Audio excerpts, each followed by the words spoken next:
25واں پارہ ہے سورۃ الشورى۔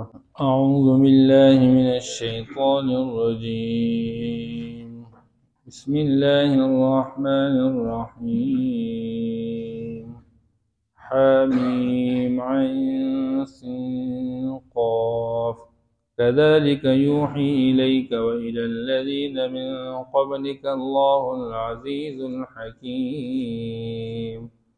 صدق اللہ العظیم۔ اس سورت کا نام ہے سورۃ الشورى۔ یہ سورت حوامیم میں سے ہے اور یہ ہجرت سے کچھ وقت پہلے نازل ہو گئی ہے، اور یہ سورت سورہ حامیم مسجدہ کے بعد نازل ہوئی ہے۔ اور یہ جو سورت ہے یہ قرآن کا لب لباب اور خلاصہ ہے، کیونکہ قرآن کے بنیادی 3 مضامین توحید، رسالت اور آخرت، یہ بنیادی طور پر ان صورتوں کے اندر بیان کیے جاتے ہیں۔ اس کے ساتھ ساتھ ہر صورت کے اندر کچھ مزید ضمنی مضامین بھی بیان کیے جاتے ہیں۔ لہذا اس سورہ شورى کے اندر جو ضمنی مضامین ہے وہ یہ بھی ہے کہ آپ صلی اللہ تعالیٰ علیہ وسلم اور آپ کی اتباع کرنے والوں کو تسلی دی گئی ہے۔ اس کے ساتھ ساتھ انسانوں کو دنیا کی ضرورات پورا کرنے کے لیے اسباب کو اپنانے کا حکم دیا گیا ہے، لیکن ساتھ یہ بھی تنبیہ کی گئی ہے کہ دنیا کی ضروریات کو مکمل کرنے کے لیے اگر اسباب میں بندہ لگ جائے تو اس میں اس درجے منہمک نہ رہنا کہ بندہ آخرت بھول جائے، بلکہ آخرت کو یاد رکھتے ہوئے آخرت کی تیاری میں لگے ہوئے دنیا سے بقدر ضرورت اپنی ضروریات کو پوری کرتے رہنا۔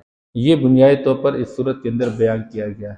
ہر صورت کا ماقبل کے ساتھ ایک ربط اور تعلق ہوتا ہے، تو جس طرح ماقبل صورت کے اندر قرآن کی حقانیت کے بارے میں بیان کیا گیا، تو اس صورت کے شروع میں بھی قرآن کی حقانیت کے حوالے سے بیان ہے، كذلك يوحي إليك وإلى الذين من قبلك۔ چونکہ اس صورت کے شروع میں جو حروف ہے حامیم عین سین قاف، یہ وہ حروف ہے کہ جن کا یقینی اور حقیقی معنی اللہ ہی جانتے ہیں، اللہ اعلم بمرادہ۔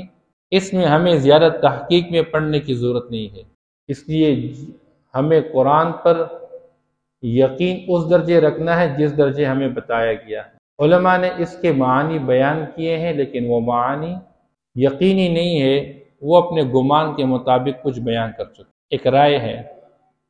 بہرحال آگے اللہ فرما رہے كذلك يوحي إليك وإلى الذين من قبلك، اسی طرح اللہ جل شانہ وحی کرتے ہیں آپ کو اور آپ سے پہلے جو لوگ گزر چکے ہیں ان کو بھی وحی کر چکے۔ کون سا اللہ؟ اللہ العزیز الحکیم، وہ اللہ جو کہ زبردست غالب ہے اور وہ حکیم ہے، حکمت والا ہے۔ یعنی یہ آپ کی طرف اللہ کی طرف سے جو وحی کی جاتی ہے، یہ قرآن جو وحی کی شکل میں آپ پر نازل کیا جا رہا ہے، تو یہ وحی صرف آپ کے ساتھ خاص نہیں، آپ سے پہلے بھی انبیاء علیہ السلام پر وحی کی گئی۔ اس لیے بعض انبیاء علیہ السلام ایسے تھے جن پر 2-4 دفعہ وحی نازل ہوئی، کسی پر 40-50 مرتبہ اور کسی پر 400 مرتبہ۔ مختلف انبیاء علیہ السلام پر وحی کا نزول ہوا، اور ہمارے نبی پاک صلی اللہ تعالیٰ علیہ وسلم پر ایک قول کے مطابق تقریباً 40,000 مرتبہ وحی ہوئی ہے۔ اللہ فرماتے ہیں جیسے پچھلے انبیاء علیہ السلام کو اللہ کی طرف سے وحی ہوئی ہے، اس طرح آپ کو بھی وحی کی جا رہی ہے۔ لہٰذا یہ کلام آپ کا اپنا ذاتی نہیں ہے، بلکہ اللہ جل شانہ کی طرف سے نازل شدہ کلام ہے۔ اور اگر معاشرے کے اندر کوئی اس قرآن کو اللہ کا کلام ماننے سے انکار کر رہا ہے تو اللہ کو خوب قدرت اور طاقت حاصل، وہ غالب ذات ہیں، وہ فوری طور پر پکڑ سکتا ہے، لیکن وہ الحکیم حکمت والی ذات ہیں، وہ فوری طور پر اب پکڑتا نہیں، اللہ جل شانہ موقع دے رہے ہیں، شاید یہ لوگ باز آ جائیں، توبہ کر لیں۔ لَهُ مَا فِي السَّمَاوَاتِ وَمَا فِي الْأَرْضِ، اللہ جل شانہ اس کائنات کے نظام کے اندر ہر چیز کی ملکیت رکھتا ہے۔ لہو لام عربی زبان کے اندر ملکیت کے لیے آتا ہے۔ میں کہتا ہوں الکتاب لی، یہ کتاب میری ہے، البیت لی، یہ گھر میرا ہے، السیارۃ لی، یہ گاڑی میری ہے۔ تو انسان عربی زبان کے اندر جب ملکیت کا اظہار کرے تو لام استعمال، تو لہو ما فی السماوات وما فی الارض، اور اللہ ہی کی ملکیت ہے ان تمام چیزیں، وہ تمام چیزیں جو آسمانوں میں ہیں اور وہ تمام چیزیں جو زمینوں کے اندر ہیں، اللہ ہی مالک ہے ان تمام چیزوں کا۔ وَهُوَ الْعَلِيُّ الْعَظِيمُ، اور اللہ جل شانہ اپنی ذات میں برتر ہے، العظیم، اور اپنی صفات میں بہت بڑے ہیں، کوئی اللہ کی حقیقت تک پہنچ نہیں سکتا، اس لیے اللہ جل شانہ کی ذات میں غور فکر کی گنجائش نہیں ہے، اجازت نہیں ہے۔ اللہ جل شانہ کیسی اس کی ذات ہے، اس کا جسم کیسا ہے، یا وہ جسم رکھتا ہے نہیں رکھتا، ان چیزوں سے ہم بالکل اپنے آپ کو مبرہ رکھیں، بس اللہ اپنی شان کے مطابق ہے جیسے اس کے مناسب ہے، بس کما یلیق بشانہ، ہم نے اللہ کا یقین رکھنا ہے، ہر آن ہر گھڑی وہ سنتا ہے، ہر ایک کو سنتا ہے، ہر ایک کو وہ دیکھتا ہے، ہر ایک کے بارے میں اس کو علم حاصل ہے۔ تکاد السماوات یتفطرن من فوقہن،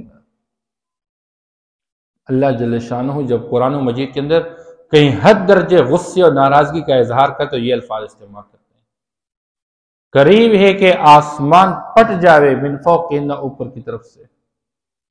معاشرے کے اندر لوگ مخلوق کو اللہ کا برابر قرار دیتے ہیں، کسی نے عزیر علیہ السلام کو اللہ کا درجہ دیا، کسی نے عیسیٰ علیہ السلام کو اللہ کا درجہ دیا، کسی نے فرشتوں کو اللہ جل شانہ کا درجہ دیا، ان کو معبود بنایا، ان کی عبادت شروع کی، حالانکہ اللہ جل شانہ وہ مثل سے پاک ہے، وہ مثال سے پاک ہے، وہ شرکت سے پاک ہے، اس کا کوئی شریک نہیں، اس کا کوئی ند نہیں۔ تو آسمان قریب ہے کہ پھٹ جائے اوپر کی طرف سے، کہ لوگ یہ جو بات کہتے رہتے ہیں وَتَنشَقُّ الْأَرْضُ، دوسرے کا اللہ فرماتے ہیں یہ زمین پھٹ جاوے اور یہ پہاڑ ریزہ ریزہ ہو جائیں۔ اس بات پر کہ لوگ کہتے ہیں کہ اللہ نے فلاں کو اپنے لیے بچہ ولد بنا کے رکھا ہوا ہے، بیٹا بنا کے رکھا ہوا ہے، عیسیٰ علیہ السلام کو اللہ کا بیٹا قرار دیا، عزیر علیہ السلام کو اللہ کا بیٹا قرار دیا، فرشتوں کو اللہ کی بیٹیاں قرار دیا۔ وَالْمَلَائِكَةُ يُسَبِّحُونَ بِحَمْدِ رَبِّهِمْ، حالانکہ مشرکین مکہ جو فرشتوں کو اللہ جل شانہ کا درجہ دے کے ان کی عبادت کرتے رہتے، اللہ فرماتے ہیں وہ فرشتے خود اللہ کی عبادت میں لگے ہوئے ہیں۔ اب قریب ہے کہ یہ آسمان پھٹ جاوے، کس چیز سے پھٹ جاوے؟ فرشتوں کے بوجھ سے۔ ایک بالش جگہ بھی آسمان کے اندر ایسی نہیں کہ جہاں پر فرشتے نہ ہوں، اور فرشتے ہر آن ہر گھڑی، کوئی رکوع میں، کوئی سجدے میں، کوئی ذکر میں، فرشتے لگے ہوئے اللہ جل شانہ کی عبادت میں۔ تو قریب ہے کہ یہ آسمان پھٹ جاوے، کس چیز سے؟ یا جو فرشتوں کا بوجھ ہے اس بوجھ سے۔ وَالْمَلَائِكَةُ يُسَبِّحُونَ بِحَمْدِ رَبِّهِمْ، اور فرشتے اپنے رب کی حمد کے ساتھ ساتھ اس کی پاکی بیان کرتے رہتے ہیں۔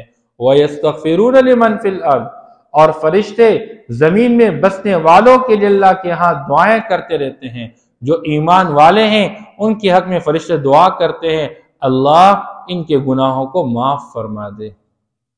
یہ جو دنیا میں انسان اس نظام کے ساتھ چلتا رہتا ہے، اس کے پیچھے دعائیں ہیں، ان میں سے ایک فرشتوں کی بھی دعائیں ہیں کہ فرشتے ایمان والوں کے حق میں یہ دعائیں کرتے رہتے اللہ اس کے گناہ کو معاف فرما دے، اور دوسری طرف جو کافر ہیں فرشتے ان کے حق میں دعائیں کرتے رہتے اللہ ان کو توبہ کی توفیق عطا فرما دے، ان کو ایمان سے نوازے۔ اس لمن فی الارض الا ان اللہ هو الغفور الرحیم، خبردار سنو یقیناً اللہ جل شانہ بخشنے والے مہربان ہے۔ کوئی بندہ اگر ایمان لانے کے بعد وہ اپنی کوتاہی کی وجہ سے اللہ سے غافل ہو گیا اور پھر اللہ یاد آیا اور یہ توبہ کر چکا تو اللہ جل شان توبہ قبول کرنے والے، معاف کرنے والے ہیں اور مہربانی کرنے والے ہیں۔ والذین اتخذوا من دونہ اولیاء، اور جن لوگوں نے اللہ کو چھوڑ کے اس کائنات کے نظام میں اللہ ہی کارساز ہے، اللہ ہی مشکل کشا ہے، اللہ ہی حاجت روا ہے، لیکن جن لوگوں نے اللہ کو چھوڑ کے اللہ کے غیر کو اپنے لیے کارساز بنایا، اپنا دوست اور ولی بنایا اور اپنے لیے مشکل کشا اور حاجت روا مان لیا، اللہ فرماتے اللہ حفیظ علیہم، اللہ ہی ان پر نگہبان ہے۔ اس میں آپ صلی اللہ تعالیٰ علیہ وسلم کو تسلی دی جا رہی ہے، آپ صلی اللہ تعالیٰ علیہ وسلم کو پیغام دیا گیا کہ آپ جائیں اور امت کو یہ بات سمجھا رہے کہ اس کائنات کے نظام میں معبود برحق ایک اللہ ہے، کیونکہ اللہ کامل قدرت کے مالک ہے، اللہ ہی اس کائنات کے اندر کام بنانے والے، مسائل حل کرنے والے، پریشانیاں دور کرنے والے، اور اللہ ہی مشکل کشا حاجت روا ہے۔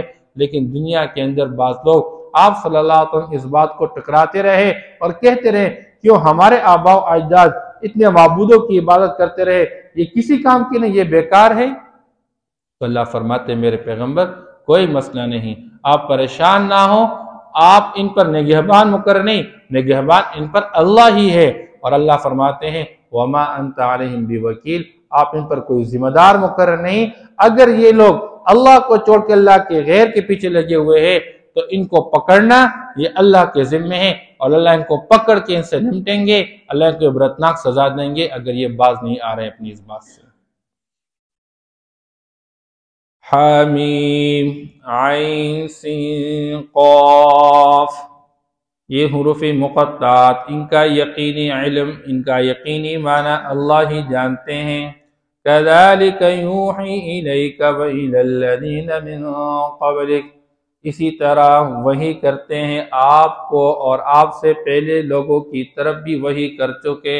اللہ العزیز الحکیم، اللہ جو کہ غالب زبردست اور حکمت والے ہیں۔ اللہ لہو ما فی السماوات وما فی الارض، اللہ ہی مالک ہے ان تمام چیزوں کا جو آسمانوں میں ہے اور ان تمام چیزوں کا جو کہ زمینوں میں ہے۔ وَهُوَ الْعَلِيُّ الْعَظِيمُ، اور وہ اپنی ذات و صفات میں برتر اور خوب بڑے ہوئے ہیں۔ تَكَادُ السَّمَاوَاتُ يَتَفَطَّرْنَ مِن فَوْقِهِنَّ، قریب ہے کہ آسمان پھٹ جاوے اوپر کی جانب سے۔ وَالْمَلَائِكَةُ يُسَبِّحُونَ بِحَمْدِ رَبِّهِمْ، اور فرشتے اپنے رب کے حمد کے ساتھ اس کی پاکی بیان کرتے رہتے ہیں۔ وَيَسْتَغْفِرُونَ لِمَن فِي الْأَرْضِ، اور بخشش طلب کرتے ہیں ان لوگوں کے لیے جو زمین میں موجود ہے۔ أَلَا إِنَّ اللَّهَ هُوَ الْغَفُورُ الرَّحِيمُ، خبردار یقیناً اللہ جل شانہ بخشنے والے مہربان ہے۔ وَالَّذِينَ اتَّخَذُوا مِن دُونِهِ أَوْلِيَاءَ، اور جن لوگوں نے اللہ کے سوا اپنے لیے کارساز بنا دیے۔ اللہ حفیظ علیہم، اللہ ان پر نگہبان ہے۔ وما انت علیہم بوکیل، اور آپ ان پر کوئی ذمہ دار مقرر نہیں۔ صدق اللہ۔